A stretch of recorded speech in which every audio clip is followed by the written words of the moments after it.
Imagine you've been hitting the gym seriously for a while, lifting weights, sticking to your diet, but suddenly, progress stops. You're not seeing the same results as before, even though you're putting in the same effort.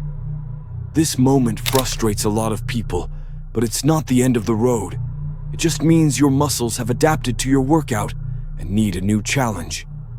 When you finish a tough workout, your muscles don't instantly become stronger. In fact, they temporarily weaken due to the stress.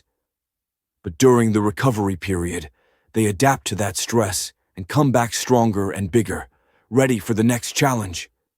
The problem is, many people keep doing the same workout with the same weight and reps, which makes the muscles settle into a comfort zone with no reason to grow.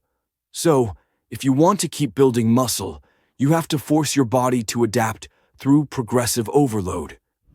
The first way to do this is by increasing weight. If you can lift 100 pounds for 8 reps this week, try lifting 110 pounds next week. This new challenge will force your muscles to grow. In the early stages, you can add 5 to 10 pounds every week on key lifts like bench press, squats, and deadlifts. Of course, this can't go on forever.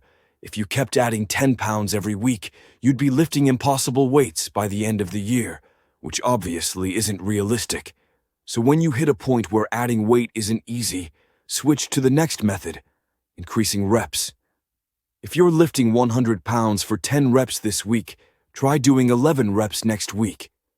This method is super effective, especially when using limited weights or recovering from an injury. But how many reps should you go up to?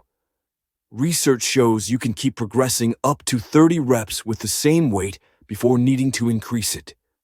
But the best strategy is combining weight and rep progression, known as the double progression method. For example, if you're doing 3 sets of squats with 100 pounds for 8 reps, next week aim for 9 reps, then 10, and so on until you hit 12. At that point, instead of adding more reps, increase the weight by 10 pounds and drop back to 8 reps, then repeat the process. Another method is increasing sets. Let's say you're doing 3 sets of biceps curls. You can simply add an extra set next week to increase your overall training volume. But don't overdo it. Research shows that doing 10 sets per muscle per week doubles growth compared to 5 sets. But going beyond 20 to 30 sets starts giving diminishing returns. If you want to stimulate growth without changing weight, reps, or sets, you can adjust the tempo of your lifts. Slowing down the movement increases the time your muscles are under tension, which can boost growth. This method works especially well for isolation exercises like lateral raises or bodyweight movements like push-ups and pull-ups. But don't slow down too much. Each rep should ideally last no more than 6 seconds, as studies show going beyond that can actually hurt growth rather than help it. Finally, one of the simplest but most overlooked forms of progression is improving your technique. A lot of times, when people try to lift heavier, they sacrifice good form, reducing the effectiveness of the exercise.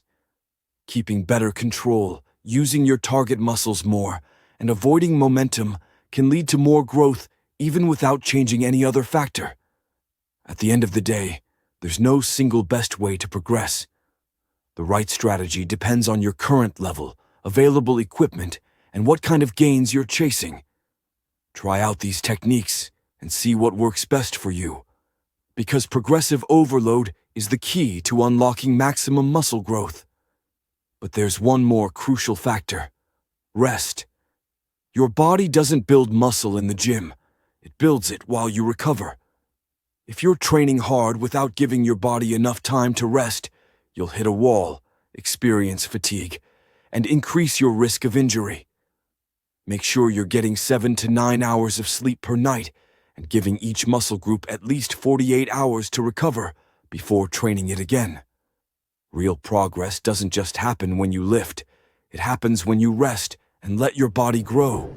I made this mistake myself. I used to walk into the gym and just go through the motions.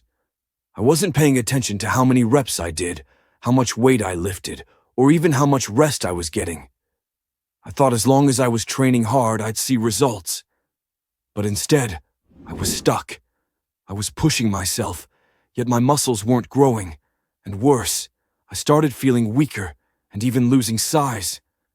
At first, I couldn't figure out what was wrong. I was putting in the effort, so why wasn't I making progress? That's when I realized I wasn't really challenging my body to grow. I was lifting the same weights, doing the same reps, and not tracking anything. On top of that, I wasn't getting enough sleep, which meant my body had no chance to recover properly. So I made a change. I started tracking my sets and reps, making sure to either lift heavier or push for more reps every session. I started sleeping better, focusing on recovery just as much as training. And within weeks, the difference was huge. My strength shot up, my muscles looked fuller, and suddenly, people at the gym started noticing. They were asking me, "Bro, what are you doing differently? How did you transform so fast?" The truth is, I wasn't training harder, I was training smarter. And once I cracked that code, my progress never slowed down again. If you want more no BS advice on training smarter and building muscle the right way, make sure to subscribe to M2 Muscle, where we break down fitness in a way that actually works.